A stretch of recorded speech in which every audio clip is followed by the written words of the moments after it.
దేవునామని స్తోత్రములు.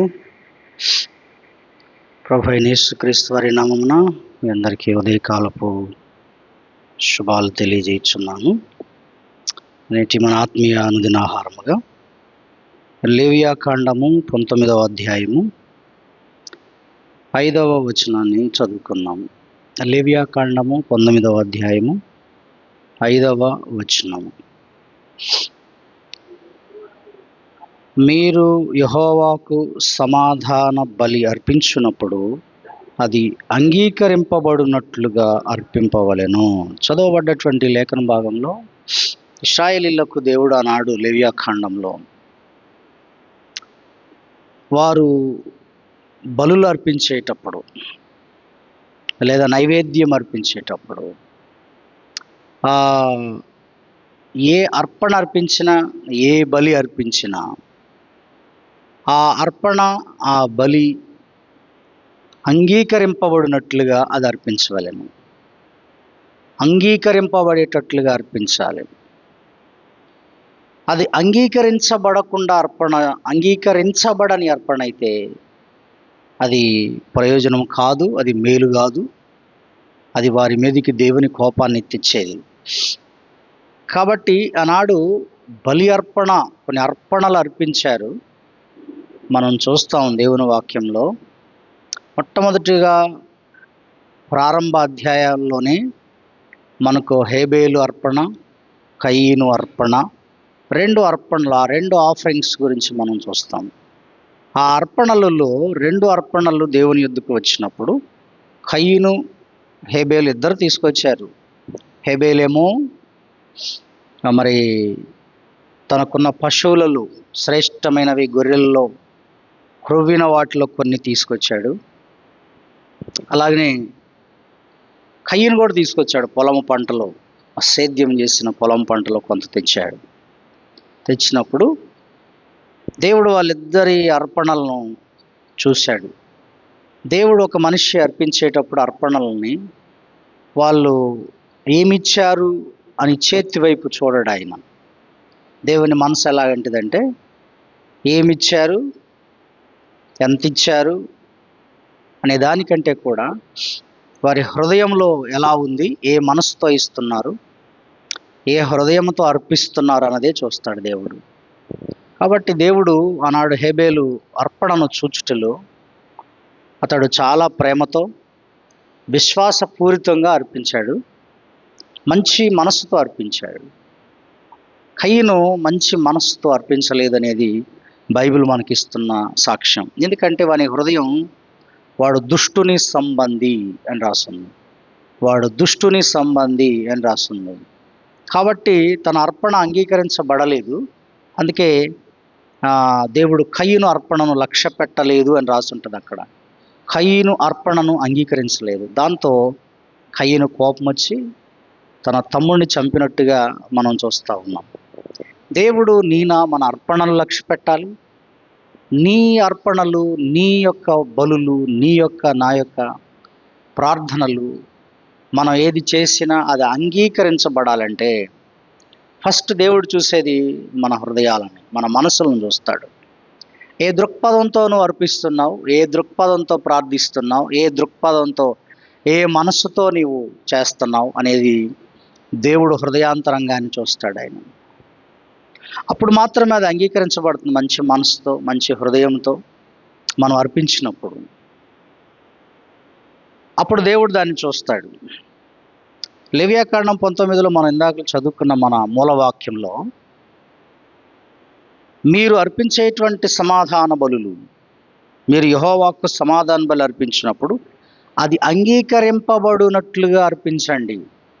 అంటే దేవుడు యాక్సెప్ట్ చేయాలి, మన యొక్క అర్పణను అంగీకరించాలి. నిన్ను అంగీకరించాలి, మనల్ని అంగీకరించాలి, మన అర్పణలను అంగీకరించాలి. దేవుడు అంగీకరించాలి, మన అర్పణల్ని అంగీకరించాలి. అయితే మనము అంగీకరించబడకుండా మన అర్పణలు తీసుకుంటాడా? తీసుకోడు. కాబట్టి మన అర్పణలు అంగీకరించబడాలి, మనము అంగీకరించబడాలి. అంటే దేవునికి ఇష్టం కావాలి మనం. ఈ ఉదయకాల సమయంలో మనం గమనించినట్లయితే మన యొక్క అర్పణలు అంగీకారంగా ఉన్నాయా? ఇంకో చోట అంటాడు భక్తుడైన దావీదు 141 కీర్తనలో, అక్కడ అంటాడు ఏమని, నా ప్రార్థన నీ దృష్టికి అంగీకారములగునుగాక. ఆయన అంటున్నాడు మన ప్రార్థనలట ఆయన దృష్టికి అంగీకారంగా ఉండాలంట. నా ప్రార్థనలు ధూపం వలెను, నా ప్రార్థన ధూపం వలెను, నైవేద్యము సాయంకాల నైవేద్యము వలెను నీ దృష్టికి అంగీకారంగా ఉండాలి. అందులో నైవేద్యము అనే పదం కూడా వాడాడు. నా ప్రార్థనయ నీ దృష్టికి ధూపంలాగా అన్నాడు. ప్రత్యక్ష గుడారంలో సుగంధ ద్రవ్యాలతో ధూపం వేసేవాళ్ళు. అది దేవునికి స్తుతికి సంకేతంగా ఉన్న ధూపం అది. కాబట్టి ఆ ధూపం లాగాను వారు సాయంకాలం వేళ అర్పించే ఒక నైవేద్యం అనే అర్పణ ఉంది. ఆ అర్పణను దేవుడు అంగీకరిస్తాడట. కాబట్టి అలా నీ దృష్టికి నా ప్రార్థన అంగీకారంగా ఉండాలి అని ప్రార్థించాడు ఆయన. అలాగా సమ్మతి తెలపాలి. దేవుడే, పరలోకమందున్న దేవుడే, సాక్షాత్తు సజీవుడైన దేవుడే నీనా అర్పణలు అంగీకరించుటకు ఇష్టపడాలి. మన ప్రార్థనలు అలా పాత నిబంధనలో ప్రత్యక్ష గుడారంలో వేసిన ధూపం, ధూప నైవేద్యములు, సమాధాన బలులు, దహన బలులు, ప్రాయశ్చిత్తార్థ బలులు, వాటిని ఎలా ఒక మనిషి పాపం చేసినప్పుడు దేవుడు అంగీకరించాడో అలాగనే మనవి కూడా ఈనాడు కూడా అంగీకరించబడాలి. అంగీకరించబడనివి వేస్ట్ అయిపోతాయి. అంగీకరించబడనివి దేవుడు త్రోసివేసినట్టు, దేవుడు దాన్ని తీసుకోనట్టు. కాబట్టి మనం ఆలోచన చేసినట్లయితే దేవుని దృష్టికి అంగీకరించబడాలి. అంగీకరించబడటం ప్రాముఖ్యం. అంగీకరించబడే విధంగా మనం అర్పించాలి. అంగీకరించబడే విధంగా చూడండి, కొంతమంది కొన్ని వస్తువులు ఇస్తే మనం తీసుకున్నా తినం. కొన్నిసార్లు వాళ్ళు బాగు చెయ్యరు, వంట బాగు చేయరు, వీళ్ళు ఏం కలిపారో, ఎలా అనుకుంటూ ఇచ్చారో, ఎలా తిట్టుకుంటూ ఇచ్చారో, ఎలా సణుక్కుంటూ ఇచ్చారో, ఇలా మనకే కొన్ని అనుమానాలు ఉంటాయి. వాటిని అంగీకరించం, వాటిని మనం యాక్సెప్ట్ చేయం. వీళ్ళకు శుభ్రత లేదు, వీళ్ళకు సరి అయిన మంచి హృదయంతో ఎవరు ఏదన్నా ఇచ్చినా తిట్టుకుంటా సన్నుకుంటూ ఇస్తారు అని మనమే వాటిని ప్రక్కన పెడుతున్నప్పుడు, పరలోకమందున్న దేవుడు నువ్వు ఏ మనస్సుతో, ఏ శుభ్రమైన మనస్సుతో, ఏ శుభ్రమైన చేతుల్లో ఏ దోషం లేకుండా ఎలా ఇస్తున్నావు ఇవన్నీ చూడ్డా, ఏ హృదయంతో చేస్తున్నామన్నది దేవుడు చూస్తాడు. ఏ హృదయంతో ప్రార్థన చేస్తావన్నది కూడా ఆయన చూస్తాడు. కాబట్టి ఉదయకాల సమయంలో దేవుడు మనతో మాట్లాడేది ఏమిటంటే, మన అర్పణలు అంగీకరించబడాలి, మన హృదయం అంగీకరించబడాలి, నీవు నేను అంగీకరించబడాలి. అలా అంగీకరించబడ్డప్పుడు మన ప్రార్థనలు అంగీకరించబడాలి, మన కానుకలు అంగీకరించబడాలి, ఎటు జెడ్. అప్పుడు మన జీవితానికి ఆశీర్వాదం వస్తుంది. అంగీకారానికి అయోగ్యముగా, దేవుడు అంగీకరించని విధంగా మనం ప్రార్థించినట్లయినా, అర్పించినట్లయినా దానివల్ల నీకు నాకు మన ఎవరికి ఏమీ ప్రయోజనం ఉండదు. మనం చదివినట్లయితే ఇంకొక వచనాన్ని కూడా చూస్తే, రాజులు 1 గ్రంథం 9:3లో, మీరు చదవనవసరం లేదు, టైం సరిపోదు. రాజు అయినటువంటి సొలొమోను దేవాలయాన్ని నిర్మించిన తర్వాత ఆయన బలులు అర్పించాడు. గొప్పగా చాలా ఖర్చు పెట్టాడు, చాలా గొప్పగా దేవుని మందిరాన్ని కట్టాడు, చాలా చక్కగా అన్ని అర్పణలు అర్పించి ప్రార్థించాడు. ప్రార్థించినప్పుడు దేవుడు ఆయన చేసిన సుదీర్ఘమైన ప్రార్థన 7వ అధ్యాయం అంతా మనకు అనిపిస్తుంది. 7వ అధ్యాయంలో ఆయన సొలొమోను మందిర నిర్మాణాలు ఇవన్నీ కూడా తన యొక్క నగరులన్నీ కట్టుకున్న తర్వాత ముగించి, మందిరం 7 సంవత్సరాలు కట్టుకున్నాడు, 13 సంవత్సరాలేమో ఆయన ఇంటిని కట్టుకున్నాడు. ఇవన్నీ అయిపోయిన తర్వాత, కంప్లీట్ చేసిన తర్వాత దేవుని మందిరాన్ని డెడికేట్ చేశాడు. దేవుని మందిరాన్ని డెడికేట్ చేసి 8వ అధ్యాయంలో 22లో ఉంటుంది, ఆయన ఒక బలిపీఠం మీద నిలబడి, బలిపీఠం దగ్గర నిలబడి చేతులెత్తి ఆకాశం వైపు ప్రార్థన చేశాడు. ఒక సుదీర్ఘమైన ప్రార్థన అక్కడ మీకు కనిపిస్తుంది. అవసరం లేదు, అంతా చదవనక్కర్లేదు. ఇదంతా కూడా మరి ప్రార్థించాడు ఆయన. ఈ ప్రార్థన అంతా దేవుడు చెంత ఆయన సుదీర్ఘంగా చాలా చక్కగా ఆయన ప్రార్థన చేశాడు. ఆయన ప్రార్థనలో ఆ, అద్భుతంగా ఇశ్రాయేలీల పక్షాన అయా ఈ మందిరానికి వచ్చి వారు బాధల్లో ఉన్నప్పుడు, కష్టాల్లో ఉన్నప్పుడు, ఇబ్బందుల్లో ఉన్నప్పుడు వారి ప్రార్థనను విని ఆకాశమందుండి వారి విన్నపములు అంగీకరించినప్పుడల్లా నువ్వు వారిని క్షమించు అని ఆయన అన్ని దాంట్లో దేవుని ప్రజల పక్షాన, మందిరం పక్షాన చేశాడు విజ్ఞాపన. ఆ ప్రార్థన అంతా మీరు చదివితే మీరు అసలు చాలా చక్కగా ఆయన ప్రార్థించాడు. ఆయన ఇంకా ఏమంటాడు, ఇప్పుడు మనం చూస్తే 8వ అధ్యాయము 38లో ఇశ్రాయేలీలగు నీ జనులలో ప్రతి మనిషి తన తన మనోవ్యాధిని తెలుసుకును కదా, ఒక్కడైనను జనులందరైనను ఈ మందిరము తట్టు తిరిగి, ఒక్కడున్నా లేదా దేశ జనాభా అంతా వచ్చి తమ చేతులు ఈ మందిరము తట్టు చాపి ప్రార్థనా విన్నపములు చేసిన ఎడల ప్రతి మనిషి యొక్క హృదయము నీవు ఎరుగుదువు గనుక నీవు ఆకాశమును నీ నివాస స్థలమునందు విని క్షమించి దయచేసి ఎవరి ప్రవర్తనను బట్టి వారికి ప్రతిఫలం ఇచ్చి మా పితరులకు నీవు దయచేసిన ఈ దేశమందు జనులు బ్రతుకు దినములన్నిటను వారు నీ యందు భయభక్తులు కలిగి ఉండునట్లు చేయము. నరపుత్రులందరి హృదయములను నీవు మాత్రమే తెలుసుకొని ఉన్నావు. ఏమని ప్రార్థించాడు? ఎంత చక్కగా ప్రార్థించాడు. అయ్యా, నీకు అందరి హృదయాలు తెలుసు. ఎవరికో ఏ బాధలో ఉంటాయి, ఏవో కష్టాలు ఉంటాయి. వారందరూ వచ్చి నీ నీ సన్నిధికి వచ్చి, ఈ మందిరం దగ్గరికి వచ్చి, మందిరంలోకి వచ్చి నీ తట్టు చేతులు చాపి వారు ప్రార్థించినప్పుడు వారి ప్రార్థన అంగీకరించవా అని ప్రార్థన చేశాడు. అదంతా మీరు చివరికి ఫైనల్గా మరి ఏమైంది అని మనం ఆలోచన చేస్తే 9:3లో అంతా ప్రార్థన దేశం కొరకు, ప్రజల కొరకు ప్రార్థించిన తర్వాత, అర్పణలు అర్పించిన తర్వాత దేవునికి ఎంతో ఇచ్చాడు. ఆయన చాలా చేశాడు. మందిరాన్ని నిర్మించాడు, అర్పణలు అర్పించాడు, చాలా కాస్ట్లీ బలులు అర్పించాడు. దానితో పాటు ప్రార్థనలు కూడా దేశం కొరకు, ప్రజల కోసం, మందిరం కోసం ప్రార్థించాడు. ప్రార్థించినప్పుడు దేవుడంట 9:3లో గిబియోనులో ప్రత్యక్షమైనట్లు రెండవ మారు యెహోవా సొలొమోనుకు ప్రత్యక్షమై అతనితో ఇలాగు సెలవిచ్చెను, నేను నా సముఖమందు నీవు చేసిన ప్రార్థన విన్నపములను నేను అంగీకరించి తిని నా నామమును అక్కడ సదాకాలము ఉంచుటకు నీవు కట్టించిన ఈ మందిరమును పరిశుద్ధపరచి ఉన్నాను. నా దృష్టియు నా మనస్సును ఎల్లప్పుడూ అక్కడ ఉండును. ఏమన్నాడు? దేవుడు ప్రత్యక్షమయ్యాడట, సొలొమోనుతో మాట్లాడాడు. సొలొమోను, నా సముఖములో నీవు చేసిన ప్రార్థన. మనం చేసే ప్రార్థనలు ఎవరి సముఖంలో చేస్తున్నాము? దేవుని సముఖంలో చేస్తున్నాం అంటే ఆయన సన్నిధిలో చేస్తున్నాము అన్న భయం మనకు ఉండాలి.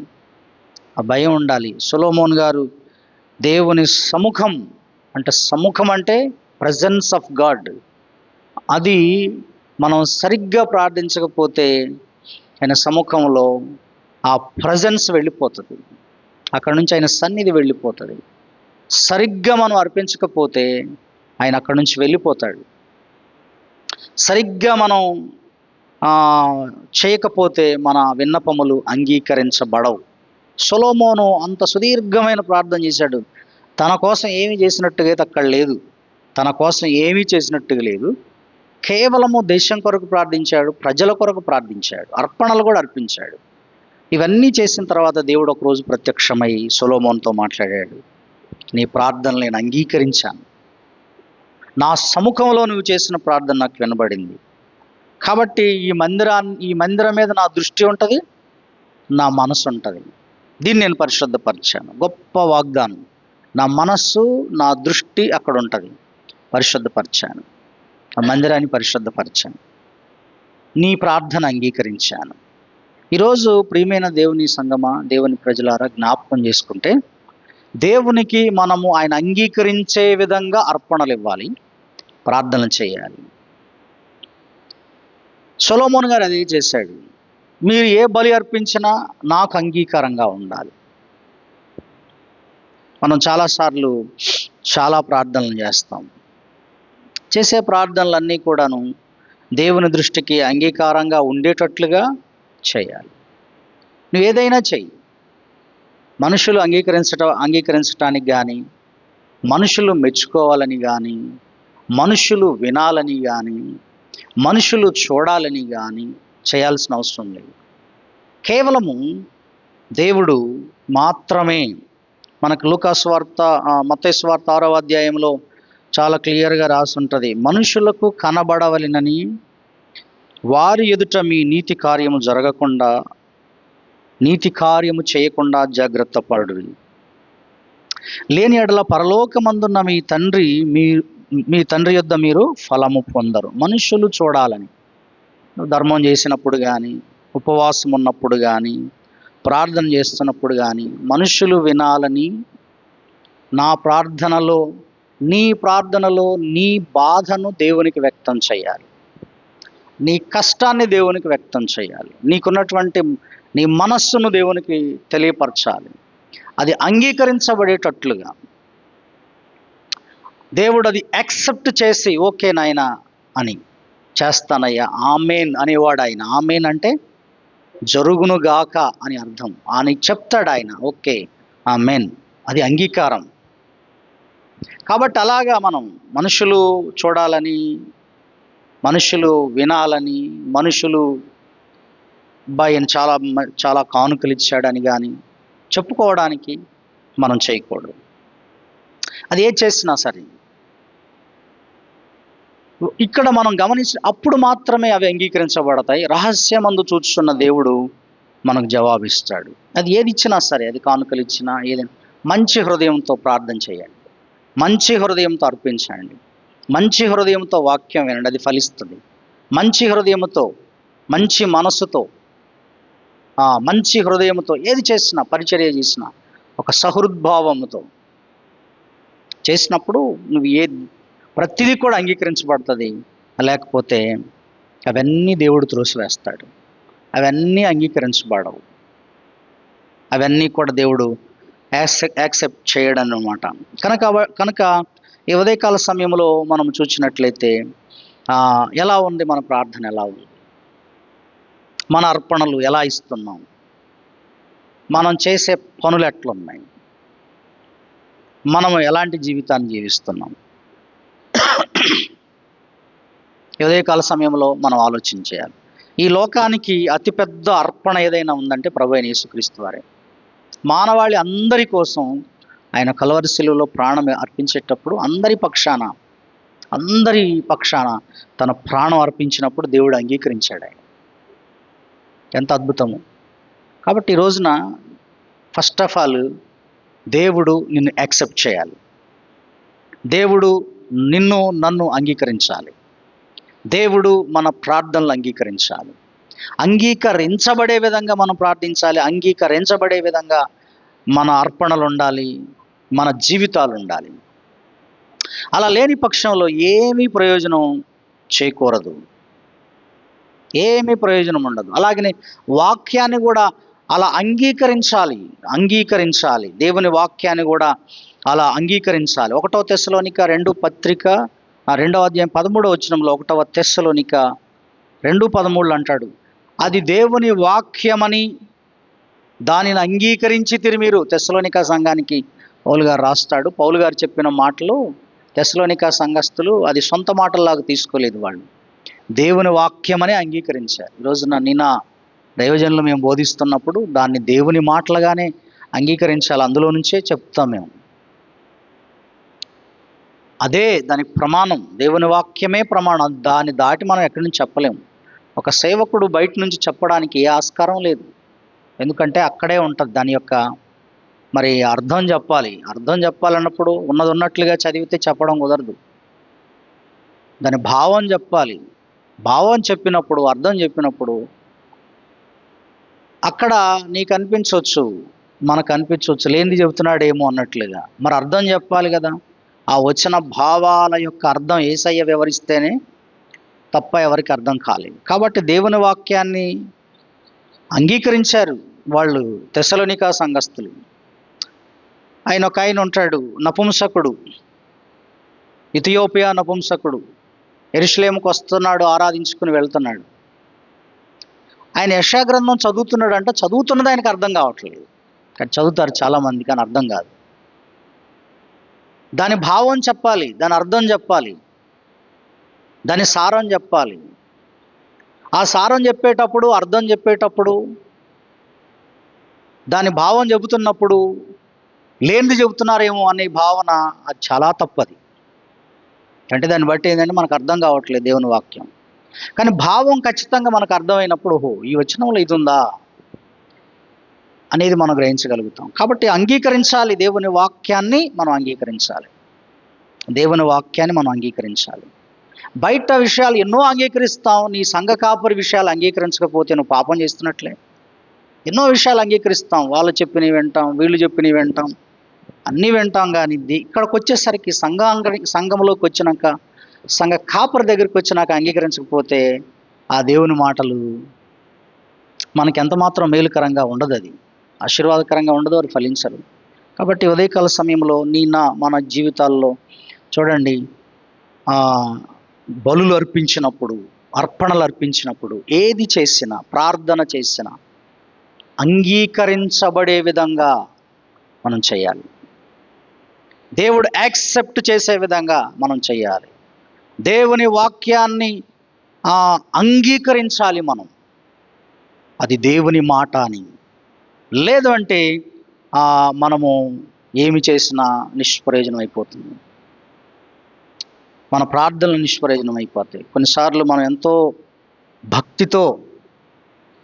భక్తితో ప్రొద్దుటే లేచి తయారయ్యి ఉదయమే దేవుని మందిరానికి వచ్చి ఆ భక్తిని ప్రదర్శిస్తున్నప్పుడు ఆ భక్తి కేవలం నామకార్థంగా ఉండొద్దు, కేవలం ప్రజలు చూసేటట్లుగా ఉండొద్దు. ఆ భక్తి ఇక్కడ దేవుని మందిరంలో దేవుని సముఖమందు నువ్వు చేస్తున్నప్పుడు ఎంతో కష్టపడి అది అంగీకారంగా మారి మన కుటుంబానికి దీవెనకరంగా మారాలి. ఎంతో కష్టపడి వచ్చి చేసి అదంతా నిష్ఫలమైపోతే ప్రొద్దుటే లేచి ప్రొద్దుటే దేవుని సన్నిధికి వచ్చి అయ్యో అని దేవుని పాదాల దగ్గర కూర్చుని ఎంతో చేస్తున్నప్పుడు చివరికి అక్కడికి వచ్చేసరికి దయ్యం ఏదో తలంపులు పుట్టించి, ఏదో లోపట ఆలోచనలు పుట్టించి ఆడు నీ ప్రార్థన దేవుడు వినకుండా అలా చేసేటువంటి ఒక తంత్రం కూడా ఉంటుంది. నీ అర్పణలు రాంగ్ రూట్లోకి వెళ్ళేటట్లుగా కూడా వాడు చేస్తాడు. కాబట్టి ఉదయకాల సమయంలో అలా కాకుండా మనం మంచి హృదయంతో రండి, మంచి మనసుతో రండి, దేవునికి చక్కగా అర్పించండి, మీ అర్పణలు అంగీకరించండి, మీ ప్రాణాత్మ శరీరాన్ని దేవునికి సమర్పించండి. మనం అలా సమర్పించాలి, అలా ప్రార్థనలు చేయాలి, అలా దేవునికి ప్రతిదీ ఎట్టు జెడ్. అప్పుడు దేవుడు మనల్ని ఆస్వాదిస్తాడు, అప్పుడు మనం అంగీకరించబడతాం. నువ్వు అంగీకరించబడ్డావంటే అన్నీ అంగీకరించబడ్డట్టే. నేను అంగీకరించబడ్డాము అంటే అన్నీ అంగీకరించబడ్డట్టే. దేవుడు నన్ను ఇష్టపడ్డాడంటే అన్నీ ఆయన ఇష్టపడతాడని అర్థం. కాబట్టి ఒక్కసారి మనం ఆలోచన చేసి దేవుని పాదాల చెంతకు వస్తున్నాం, ఆయన సముఖంలోకి వస్తున్నామన్న ఒక భయం, ఆ సముఖంలో అర్పించే అర్పణలు అన్నీ ఎట్టు జడ్లు ప్రేమతో చేయాలి, హృదయంతో చేయాలి, మంచి హృదయంతో చేయాలి. అట్టి కృప దేవుడు నీకు నాకు అనుగ్రహించునుగాక. ఆమేన్. ప్రార్థన చేసుకుందాం. అందరు తల్ల ఉంచినట్లయితే ప్రార్థన చేసుకుందాం. ప్రేమగల తండ్రి, జీవము గల దేవా, మీ పాదాల కృతజ్ఞతాస్తుతులయ్యా. రాత్రి అంతయు మీ కృపచేతను, మీ దయచేతను మమ్మల్ని నడిపించారయ్యా, మీకు స్తోత్రాలు. సుఖనిద్ర అనుగ్రహించి ప్రొద్దుటే నీ బిడ్డలు భక్తితో, ఆశతో నీ సన్నిధిలోకి వచ్చి స్తుతిస్తూ ప్రార్థిస్తూ ఉన్నటువంటి నాయన, మేమందరం నిన్ను కలుసుకోవడానికి, నీ సముఖమందుకు, నీ సముఖంలోనికి రావడానికి, నీ సన్నిధిలోనికి రావడానికి మాకు ఇచ్చిన ఈ భాగ్యం కొరకు స్తోత్రాలు. ఎందరో నశించిపోయి ఉండవచ్చు ఈ సమయంలో, కానీ మమ్మలను మాత్రమే మీరు ప్రేమించారయ్యా. మేము ఈ లోకంలో అందరికంటే భక్తులమని కాదు, అందరికంటే నీతిమంతులమని కాదు, కేవలం నీ దయ తండ్రి, నీ కనికరమే, మరొకటి కాదు ప్రభువా. ఇంత గొప్ప భాగ్యం కొరకు స్తుతులు అర్పించుకుంటున్నాం. ఈ దినమంతా మీ తోడు సహాయాన్ని ఇవ్వండి అయ్యా. నీ బిడ్డలైన వారు చేయుచున్న ఉద్యోగాల్లో, పనులలో, వ్యాపారములలో, వారి పొలం పనులలో మీరు వారికి తోడయుండి సహాయం చేయండి, బలపరచండి తండ్రి. నీవు మొదటిగా వ్యక్తిని చూస్తావయ్యా, వ్యక్తిని చూస్తావు, వ్యక్తి హృదయాంతరంగాన్ని, హృదయములను ఎరిగిన దేవుడు. ఏ హృదయముతో నీ పని చేస్తున్నాము, ఏ మనసుతో నీ పని చేస్తున్నాము, ఏ తలంపుతో మేము ప్రార్థిస్తున్నాము, ఏ హృదయముతో అర్పణలు అర్పిస్తున్నాం, ఇవన్నీ నువ్వు చూసే దేవుడవు. మా విశ్వాసాన్ని చూసే దేవుడవు, మా భక్తిని చూసే దేవుడవు, మాలో ఉన్న సమస్త మా హృదయాంతరంగాన్ని చూసే దేవుడు అయ్యా. అన్నాడు హెబేలు కయ్యను అర్పణలు మీరు చూశారు, కయ్యను అర్పణను మీరు లక్ష్య పెట్టలేదు. ప్రభువా, వాడు దుష్టుని సంబంధం, ఎందుకు వాడు అంగీకరించబడలేదంటే దుష్టుని సంబంధం చదివాం. అటువంటి పరిస్థితుల్లో మేము ఉండొద్దయ్యా. మా హృదయాలు దుష్ట హృదయములుగా ఉండొద్దు. మా హృదయాలు నీ ఎదుట ప్రభువా పవిత్రమైన కడగబడిన హృదయాలు కలిగిన వారంగా మేము ఉండాలి తండ్రి. అట్టి కృప మాకు దయచేయండి. సహృదయముతో, మంచి హృదయముతో, మంచి మనస్సాక్షితో నీ సముఖానికి వచ్చి మేము ప్రార్థించినప్పుడు, అర్పించినప్పుడు వాటిని నువ్వు చూస్తావయ్యా, నువ్వు వ్యక్తిని చూస్తావు తండ్రి. ఆనాడు భక్తుడైన దావీదు, ఇదిగో నీ దృష్టికి నా ప్రార్థనలు నీ దృష్టికి అంగీకారంగా ఉండాలి, అవి ధూపం వలె, సాయంకాలం నైవేద్యం వలె ఉండాలని ప్రార్థించాడు. రాజైన సొలొమోను తన జీవితంలో మందిరాన్ని నిర్మించి 7 సంవత్సరాలు దాన్ని కట్టి ముగించి గొప్పగా బలులు అర్పించి ఎంతో అద్భుతంగా చేసినటువంటి రాజైన సొలొమోను దేశ క్షేమం కొరకు ప్రార్థించాడు. నిజమయ్యా నైనా మీకు స్తోత్రాలు చెల్లిస్తున్న అటువంటి ప్రార్థన మీరు చెప్పారు. నీ ప్రార్థన నీ మనవిని నేను అంగీకరించాను అన్నారు. తండ్రి మీకు స్తోత్రాలు. ఈ రోజున మేము కూడా మా ప్రార్థనలు అంగీకరించబడాలి, మా మనవులు అంగీకరించబడాలి తండ్రి. నా మనవులు అంగీకరించబడాలయ్యా, మా అర్పణలు అంగీకరించబడాలి, నా యొక్క అర్పణలు అంగీకరించబడాలి. నైనా మీకు స్తోత్రాలు. మేము మనుషులు చూడాలని, వినాలని, లేకపోతే ఎవరో మెచ్చుకోవాలని, ఎవరన్నో కంప్లైంట్ చేయాలని, ఎవరినో ఫిర్యాదులు చేయాలనేటువంటి తప్పుడు ఆలోచనలను నీ సముఖంలోకి వచ్చిన తర్వాత మాకు రావద్దు ప్రభువా. అది నీవు కోరుకునే హృదయం కాదు, అది నీవు కోరుకునే పరిస్థితి కాదు. అట్టి స్థితి నుంచి మమ్మల్ని విడిపించి, పరిశుద్ధపరచి, నా అర్పణలను పరిశుద్ధపరచి, నా మనస్సును పరిశుద్ధపరచి తండ్రి. ఈ చేతులు పవిత్రమైన చేతులుగా, ఈ కన్నులు పవిత్రమైన కన్నులుగా, నోరు పవిత్రమైనదిగా, చెవులు పవిత్రమైనవిగా, దేహమంతా నైనా హృదయాంతరంగం అంతా పరిశుద్ధపరచబడి నీ కొరకు మేము బ్రతికే భాగ్యం దయచేయండి. సజీవ యాగంగా మిమ్మల్ని మీరు సమర్పించుకోండి అని చెప్తారు. నన్ను నేనే సజీవ యాగంగా నీ సన్నిధిలో సమర్పించుకుంటున్నాను ప్రభు. మేమందరం అట్టి స్థితిలో ఉండాలి ప్రభు. అట్టి హృదయంతో మేము బ్రతకాలి, అట్టి హృదయంతో ఏదైనా మేము చేయాలి. అట్టి కృపను మా అందరికి దయచేయండి. అప్పుడు నీవు అంగీకరిస్తావు, అటువంటి ప్రార్థనలు అంగీకరిస్తావు, అటువంటి అర్పణలు అంగీకరిస్తావు, అట్టి జీవితాన్ని అంగీకరిస్తావని మేము చదువుకున్నామయ్యా.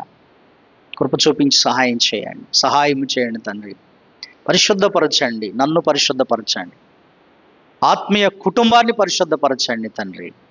వాక్యం వింటున్న వారిని వీటి ద్వారా వాళ్ళ హృదయాలను పరిశుద్ధపరచండి. ఈ ఉదయకాల ప్రార్థన ఇది నైవేద్యముగా నీ దృష్టికి మేము చేసే ఈ ప్రార్థనలన్నీ, బిడ్డలు చేసే ప్రార్థనలన్నీ నీ దృష్టికి అంగీకారంగా ఉన్నట్లుగా చేయమని, ధూపంలాగా నీ సన్నిధికి మా స్తుతి నీ చెంతకు రావాలి. అట్టి కృపను, భాగ్యమును మా అందరికి ప్రసాదించమని, సంఘం అంతటిని దీవించండి అయ్యా, సంఘం అంతటిని ఆశీర్వదించండి.